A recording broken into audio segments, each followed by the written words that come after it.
ಆದರೆ ನಾನು ನಿಮ್ಮನ್ನು ಒಂದು ಸಣ್ಣ ಇಂಟರ್ವ್ಯೂ ಮಾಡಿದೆ, ನಾನು ಬಿಡೋಲ್ಲ. ನಾನು ನೀವು ಮರ್ಕೊ ಅನ್ಕೊಂಡೆ. ಇಲ್ಲ, ಅಷ್ಟೆಲ್ಲ ಮರೆಯಲ್ಲ. ಬಿಕಾಸ್ ಟಿಕ್ ಮಾರ್ಕ್, ಅದು ಹ್ಯಾಬಿಟ್ಸ್ ಡೈ ಹಾರ್ಡ್. ಒಂದು ಅಫ್ಕೋರ್ಸ್ ಕನ್ನಡ ಅಂತ ನಾನು ಹೇಳುವಾಗ ಅದನ್ನು ಒಂದು ಜನರಿಗೆ ಹೇಳೋಕೆ ಇಷ್ಟಪಡ್ತೀನಿ. ಕನ್ನಡ ಕಲ್ಚರ್ ಉತ್ಸವದಲ್ಲೂ ಅಷ್ಟೇ, ಬರೀ ಒಂದು ಸ್ಪೆಸಿಫಿಕ್ ಆಗಿ ನಮ್ಮ ಇದು ಅಂತ ಅಲ್ಲ, ಕಲ್ಚರ್ ಅಂತ ತೊಗೊಂಡಿರೋದ್ರಿಂದ ಕಾರಣಕ್ಕೆ ಕೊಂಕಣಿ, ತುಳು, ಬ್ಯಾರಿ, ನವಾಯ್ತಿ ಅಥವಾ ನಮ್ಮ ಸಿದ್ದಿ, ಹಕ್ಕಿ ಪಿಕ್ಕಿ ಭಾಷೆ, ಆದಿವಾಸಿ ಜನಾಂಗದ ಇದು. So I am really looking ಸರ್ವ ಜನಾಂಗದ ಕುವೆಂಪುರವರ ಒಂದು ಶಾಂತಿಯ ತೋಟ ಅಂತ ನಾವು ಏನಂತೀವಿ, ಆ ರೀತಿ ಒಂದು ಜನಾಂಗದ ಇದನ್ನ vision I certainly have. That is why we could have that as part of the ಉತ್ಸವ. ಸೊ ನಾನು ಇದು ಕೇಳಿದಾಗ್ಲೂ ಅಷ್ಟೇ, ಪ್ಲೀಸ್ ಇದನ್ನು ಸೇರಿಸಿ, please come as a part of it. Especially Kannada ಒಂದು ಇತಿಹಾಸದ ಅಥವಾ ಏನಾದರೂ ಒಂದು ಎಂಟರ್ಪ್ರೈಸ್ ಹತ್ರ ಮಾಡಿದ್ರೆ ಖಂಡಿತ ಇನ್ಸ್ಟಾಗ್ರಾಮ್ ಮೂಲಕ ಜನ ಸ್ಪಂದಿಸಲಿ. We will like to showcase ಸ್ಟಾರ್ಟಪ್ಗಳು ಅಥವಾ ಆ ಒಂದು ಕಲ್ಚರಲ್ ಎಂಟರ್ಪ್ರೈಸ್. ಬಟ್ ಈಗ ಒಂದು ಕ್ವಿಕ್ ಸವಾಲ್, ಅಂದರೆ ಪ್ರಶ್ನೆ ನಿಮಗೆ, ಅಂದರೆ you are yourself as a show host. ನಿಮ್ಮ ಯಾತ್ರೆಗಳ ಬಗ್ಗೆ ನಾನು ಕೇಳಿದಾಗ್ಲೂ ಕ್ವಿಕ್ಕಾಗಿ ರ್ಯಾಪ್ ಮಾಡಿ, ಅದೊಂದು ability of a communicator. So ನಿಮ್ಮ ಜೀವನದ ಸಮರಿ, ಸಾರಾಂಶ, ನೀವು ಬಂದಿದ್ದು ಆ್ಯಂಡ್ ಇಲ್ಲಿ ಆ್ಯಂಡ್ ಮುಂದೆ, ಇದನ್ನು ಒಂದು ಪ್ಯಾರಾಗ್ರಾಫಲ್ಲಿ ಹೇಳಿ. ನಿಮ್ಮ ಲೈಫ್ ಸ್ಟೋರಿ ಇನ್ 400 ವರ್ಡ್ಸ್, ಸ್ವಲ್ಪ 500 ವರ್ಡ್ಸ್ವರೆಗೂ ಹೋಗ್ಬೋದು. ಇದು ಆ್ಯಕ್ಚುಲಿ ಯೂಶ್ವಲಿ ನಂದೊಂದು ಡಿಫಿಕಲ್ಟ್ ಪಾರ್ಟ್. ಅಂದರೆ ಇವಾಗ ನಾನು ಪ್ರಶ್ನೆಗಳು ಕೇಳ್ತಾ ಇರ್ತೀನಿ, ಯಾರಾದರೂ ವಾಪಸ್ ಕೇಳಿಬಿಟ್ರೆ ನಾನು ಸ್ವಲ್ಪ ತಬ್ಬಿಬಾಗ್ಬಿಡ್ತೀನಿ, ಓಕೆ ಫೈನ್ ಏನು ಹೇಳೋದು ಅಂತ. ಬಟ್ ನೀವು ಪಾಡ್ಕಾಸ್ಟ್ನ ಆರಂಭದಲ್ಲೇ ಹೇಳಿದ್ರಿ, you should tell about yourself ಅಂತ. ಸಿ, ಆ್ಯಸ್ ಭಾವನಾ, ಇವಾಗ ಭಾವನಾ ನಾಗಯ್ಯ ಅಂತ ಒಂದು ಐಡೆಂಟಿಟಿ ಇದೆ. Before that I was just Bhavana. ನನಗೆ ಹಂಗಿದ್ದ ಕನಸುಗಳೇನೂ ಇರಲಿಲ್ಲ ವಾಸಂತಿ ಅವರೇ. ನಾನು ವೆರಿ ಲೋವರ್ ಮಿಡಲ್ ಕ್ಲಾಸ್ ಫ್ಯಾಮ್ಲಿಯಿಂದ ಬಂದವಳು. ನಂದು ಆಸೆ ಎಲ್ಲ ಜಾಸ್ತಿ ಇದ್ದಿದ್ದೇನಾದ್ರೆ I wanted to be a housewife. ಅದನ್ನು ಬಿಟ್ಟರೆ I wanted to help my family. ನನ್ನ ಕುಟುಂಬಕ್ಕೆ ಒಂದು ಫಿನಾನ್ಷಿಯಲಿ, ಆರ್ಥಿಕವಾಗಿ ನಾನು ಜೊತೆ ಆಗಿರಬೇಕು ಅಂತ. ಬೇಸಿಕಲಿ ನಾನು ಎಕನಾಮಿಕ್ಸ್ ಬ್ಯಾಕ್ಗ್ರೌಂಡಿಂದ ಬಂದಿದ್ದು. ನಂದು ಆಪ್ಷನ್ ಜರ್ನಲಿಸಮ್ ಆಗಿರಲಿಲ್ಲ. ನಾನು I always believe in destiny. ನಾನು ಯಾವಾಗಲೂ ಅದ್ರ ಬಗ್ಗೆ ತುಂಬ ಸ್ಟ್ರಾಂಗ್ಲಿ ನಂಬ್ತೀನಿ. ಯಾಕೆಂದರೆ ನಾವು ಅಂದ್ಕೊಳ್ಳದೇ ಇರೋ ತಿರುವುಗಳನ್ನು ಜೀವನ ತೊಗೊಂಡ್ಬಿಡತ್ತೆ.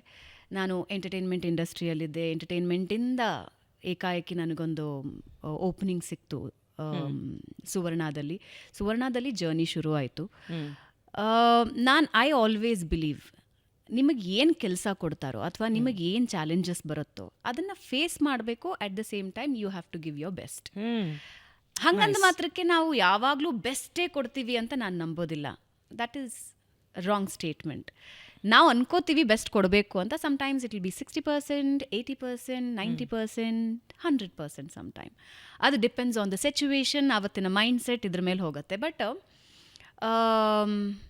ನಾನು ಇದನ್ನು ಐ ಥಿಂಕ್ ಮೆನ್ಷನ್ ಮಾಡಲೇಬೇಕಿದನ್ನು. ನಾನು ಯಾವಾಗ ಲೈಫ್ನ ಡಿಫ್ರೆಂಟ್ ಪರ್ಸ್ಪೆಕ್ಟಿವಲ್ಲಿ ನೋಡೋದಕ್ಕೆ ಶುರು ಆದೆ ಅಂತ, when I entered Suvarna enter ಆದಾಗ ಒಂದು 6 ತಿಂಗಳಾಗಿತ್ತು. ನಿಕೋಲ್ ಫೆರಿಯಾ ಬಂದಿದ್ರು. ಶೀಸ್ ಅ ಮಿಸ್ ಅರ್ತ್ ಚಾನಲ್ಲಿಗೆ ಬಂದಿದ್ರು. ರವಿ ಹೆಗ್ಡೆ ಸೆಡ್, ನೀವು ಇದನ್ನು ಆ್ಯಂಕರ್ ಮಾಡಿ ಅಂತ. ಫಸ್ಟ್ ಟೈಮ್ ನನ್ನ ಎಬಿಲಿಟಿ ನನಗೆ ಅರ್ಥ ಆಗಿದ್ದು. I said yes. ನಂಗೆ ನಿಕೋಲ್ ಫೆರಿಯಾ ಯಾರೂ ಗೊತ್ತಿರಲಿಲ್ಲ. ಮಿಸ್ ಅರ್ತ್ ಅಂತ ಅಷ್ಟೇ ಗೊತ್ತಿತ್ತು. ಅವ್ರ ಹಿನ್ನೆಲೆ ಗೊತ್ತಿರಲಿಲ್ಲ, ಮುನ್ನೆಲೆ ಗೊತ್ತಿರಲಿಲ್ಲ. ಬಟ್ ಗೊತ್ತಿಲ್ಲ, ಮನಸ್ಸಿನಿಂದ ಬಂತು, I have to accept it ಅಂತ.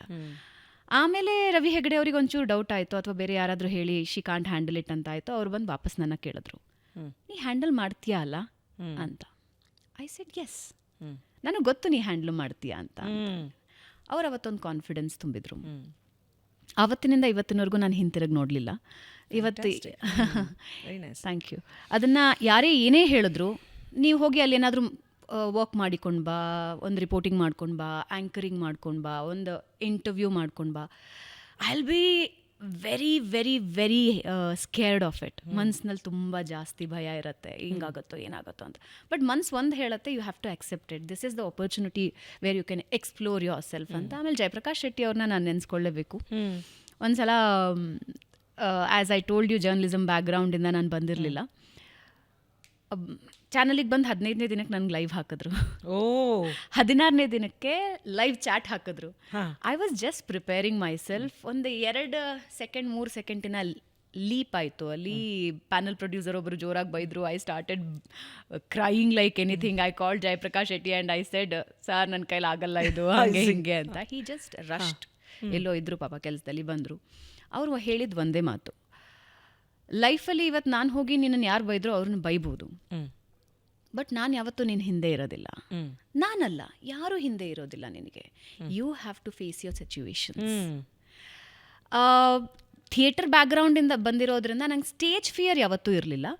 ಬಟ್ ಅಲ್ಪ ಸ್ವಲ್ಪ ಭಯಗಳೇನಿದ್ವಲ್ಲ, ಅದೊಂದು 6 ತಿಂಗಳಲ್ಲಿ ಕಳೆದು ಹೋದವು ಈ 2 ಇನ್ಸಿಡೆಂಟಿಂದ. So I always believe destiny ನಿಮಗೆ ಅವಕಾಶಗಳನ್ನು ಕೊಡ್ತಾ ಇರುತ್ತೆ, ಆ ಅವಕಾಶಗಳನ್ನು ಬಳಸ್ಕೊಳ್ಬೇಕು. I believe in this one logic, one rule. Second rule is ಸುತ್ತ ಇರೋರನ್ನ ಚೆನ್ನಾಗಿ ನೋಡ್ಕೊಳ್ಬೇಕು, ಫ್ಯಾಮಿಲಿನ ಚೆನ್ನಾಗಿ ನೋಡ್ಕೊಳ್ಬೇಕು, ಫ್ಯಾಮಿಲಿಗೋಸ್ಕರ ಎಲ್ಲ ಮಾಡಬೇಕು. ಆ್ಯಂಡ್ ಸುತ್ತ friends, family. I always believe in limitless love. ನಿರೀಕ್ಷೆ ಇಟ್ಕೊಂಡು ಅವರೇನೋ ನಮಗೆ ವಾಪಸ್ ಕೊಡ್ತಾರೆ ಅನ್ನೋ ಕಾರಣಕ್ಕೆ ಲವ್ ಮಾಡಬೇಕು ಅನ್ನೋದು ನಾನು ಯಾವತ್ತೂ ನಂಬಿಲ್ಲ. Sometimes it may hurt, but this is me, that is purest form of my nature. ಅದು ಒಂದು. ಇತ್ತೀಚಿನ ವರ್ಷಗಳಲ್ಲಿ ಕಲ್ತಿರೋದು ಸೆಲ್ಫ್ ಲವ್. ಆರಂಭದಲ್ಲಿ ನಾನು ನಿಮ್ಗೆ ಅದಕ್ಕೆ ಹೇಳಿದ್ದು. ಇತ್ತೀಚಿನ ವರ್ಷಗಳಲ್ಲಿ ನಾನು ಕಲ್ತಿದ್ದು, ಆಮೇಲೆ ಎಲ್ರಿಗೂ ಹೇಳೋದು, when you don't love yourself, don't expect others to respect you. ಇದು ನನಗೆ ಇತ್ತೀಚಿನ ವರ್ಷಗಳಲ್ಲಿ ಅರ್ಥ ಆಗಿತ್ತು. Logic is live your life, professionally, personally ಚೆನ್ನಾಗಿ ಬದುಕಬೇಕು, ಹ್ಯಾಪಿ ಇರಬೇಕು. This is what Bhavana. So ನಿಮ್ಮ ಭಾವನೆಗಳನ್ನು it explains your happy attitude as well. So ಇಲ್ಲಿಗೆ ನಿಮ್ಮ ಇಂಟರ್ವ್ಯೂ ಮುಗೀತು. ಐ ಡೋಂಟ್ ನೋ ಅದು ನೀವು ಕೇಳಿದ ಪ್ರಶ್ನೆಗೆ ಆನ್ಸರ್ ಸಿಗ್ತೋ ಇಲ್ವೋ, but this is what I felt it. Thank you so much ನಮ್ಮ ಇವತ್ತಿನ ಬೆಂಗಳೂರು ಬಜ್ಗೆ ಬಂದಿದ್ದಕ್ಕೆ. ಥ್ಯಾಂಕ್ ಯು ಸೋ ಮಚ್ ನನ್ನನ್ನು ಪ್ರಶ್ನೆ ಮಾಡಿದ್ದಕ್ಕೆ. ಥ್ಯಾಂಕ್ ಯು ಸೋ ಮಚ್ ತುಂಬ ಜನರನ್ನ ಇನ್ಸ್ಪೈರ್ ಮಾಡಿದ್ದಕ್ಕೆ. ನಾನು ಯಾಕೆಂದರೆ ನಿಮ್ಮ ಪ್ರೊಫೈಲನ್ನು ನಾನು ಸುಮ್ಮನೆ ಹೀಗೆ ನೋಡ್ತಾ ಇದ್ದಾಗ, ಅವಕಾಶಗಳು ಜನರಿಗೆ ಜೀವನದಲ್ಲಿ ಬರ್ತಾ ಇರುತ್ತೆ. ಆ ಅವಕಾಶಗಳನ್ನು ನಾವು ಹೆಂಗೆ ತಗೋತೀವಿ, ನಮ್ಮನ್ನು ಹೆಂಗೆ ನಾವು ರೂಪಿಸ್ಕೊಳ್ತೀವಿ ಅನ್ನೋದ್ರ ಮೇಲೆ ಎಲ್ಲವೂ ಡಿಪೆಂಡ್ ಇರುತ್ತೆ. ನಾನು ಇಷ್ಟೇ ಇದ್ದೀನಿ, ಇಷ್ಟೇ ಮಾಡ್ತೀನಿ, ಇದು ಯಾವುದೋ ಹೊಸದು ಬಂದಿದೆ ಆಕ್ಸೆಪ್ಟ್ ಮಾಡ್ಕೊಳ್ಳಲ್ಲ ಅಂತ ಹೇಳಿದ್ರೆ ಯಾವತ್ತೂ ಯಾರೂ ಎವಾಲ್ವ್ ಆಗೋದಕ್ಕೆ ಸಾಧ್ಯ ಇಲ್ಲ. ನಿಮ್ಮ ವಿಷಯದಲ್ಲಿ ಜರ್ನಲಿಸಮ್, ಅದಾದಮೇಲೆ ಪಾಡ್ಕಾಸ್ಟ್, ಅದ್ರ ಜೊತೆಗೆ ಒಂದು ಕಲ್ಚರ್ನ ಉಳಿಸ್ಬೇಕು ಅನ್ನೋ ನಿಮ್ಮ ತುಡಿತ, ನೀವು ಹೀಗೆ ನೀರಿನ ಥರ ಅಂತ ಅನ್ಸುತ್ತೆ ನನಗೆ. ಎಲ್ಲಿ ಬರ್ತಾ ಇದ್ದೀರಾ ಆ ಶೇಪ್ ತೊಗೊಂಡು ಹೋಗ್ತಾ ಇದ್ದೀರಾ, ಜೊತೆಗೆ ನಿಮ್ದೊಂದು ಟ್ರೇಸ್ ಬಿಡ್ತಾ ಹೋಗ್ತಾ ಇದ್ದೀರಾ ಅಲ್ಲಲ್ಲಿ. So I felt very very very happy ನಿಮ್ಮ ಜೊತೆ ಪಾಡ್ಕಾಸ್ಟಲ್ಲಿ ಭಾಗಿಯಾಗೋದಕ್ಕೆ. ನಿಜವಾಗ್ಲೂ ನೀವು ಹೇಳಿದ ಹಾಗೆಯೇ ನಾನು ಅದೇ ಅಂದ್ಕೊಳ್ತೀನಿ ಕಿ ನಮ್ಮ ಜೀವನದಲ್ಲಿ ಆ್ಯಪ್ಟಿಟ್ಯೂಡ್ ಅಥವಾ ಟ್ಯಾಲೆಂಟ್ ಅಥವಾ ಕ್ವಾಲಿಫಿಕೇಷನ್ ಒಂದು ಕಡೆ ಅಂದರೆ ಆ್ಯಟಿಟ್ಯೂಡ್ ಈಸ್ ಇಂಪಾರ್ಟೆಂಟ್. ಅದು ನಮ್ಮ ಕಡೆ ಬಂದಂತಹ ಪ್ರತಿಯೊಂದು ನೀವು ಹೇಳಿದ ಸಮ್ಟೈಮ್ಸ್ ಕ್ರೈಸಿಸ್ ಪಾಯಿಂಟ್ಸ್ ಅಥವಾ ಅಡಚಣೆಗಳನ್ನು ಯಾವ ರೀತಿ ಎದುರಿಸಿ ನಾವು ಮುಂದುವರಿತೀವಿ, ದಟ್ ಡಿಫೈನ್ಸ್ ಅಸ್. ಹಿಂದೆ ನೋಡಿದಾಗ you are always at 2 choices or more choices, but you took that choice and that's ಅದರಿಂದ ಇಲ್ಲಿವರೆಗೂ ನಾನು ನೀವು ಬಂದಿದ್ದೀವಿ. ನನಗೂ ಅಷ್ಟೇ ಸಂತೋಷ. ನಾನು ನಿರುಪಮಾ ಅವರು ನನಗೆ ಮೊದಲನೇ ಸಲ ಅಂದರೆ who's of course in charge of this show in terms of the production ಅಲ್ವಾ. ಸೊ ನಿರುಪಮಾ ಐ ಥಿಂಕ್ ನನಗೆ ನೆನಪಿರೋ ಹಾಗೆ ಕ್ಯಾಲ್ಕಟಾಲ್ಲಿ ಸಿಕ್ಕಿದ್ರು American consulate program. So I am part of the US consulate, ಇದು I am also part of the Australian consulate, some programs. But ಅಲ್ಲಿ ಅವ್ರು ಸಿಕ್ಕಿದಾಗ ಇಷ್ಟು ವರ್ಷ ಆದಮೇಲೆ ಈಗ ಸಡನ್ನಾಗಿ ಅವ್ರ ಕಾಲ್ ಬಂದಾಗ ನಮ್ಮ ಶೋಗೆ ಬನ್ನಿ ಅಂತ ಹೇಳಿದ್ರೆ ಐ ವಾಸ್ ಪ್ಲೆಸೆಂಟ್ಲಿ ಸರ್ಪ್ರೈಸ್ಡ್. ಅಷ್ಟೇ ಸಂತೋಷ ಆಯಿತು. ಆ್ಯಂಡ್ ನಿಮ್ಮ ಮೂಲಕ ಎಷ್ಟೋ ಜನರನ್ನ I think we get to know or interact. Thank you so much again. Thank you once again, and all the very best for your dreams. Thank you.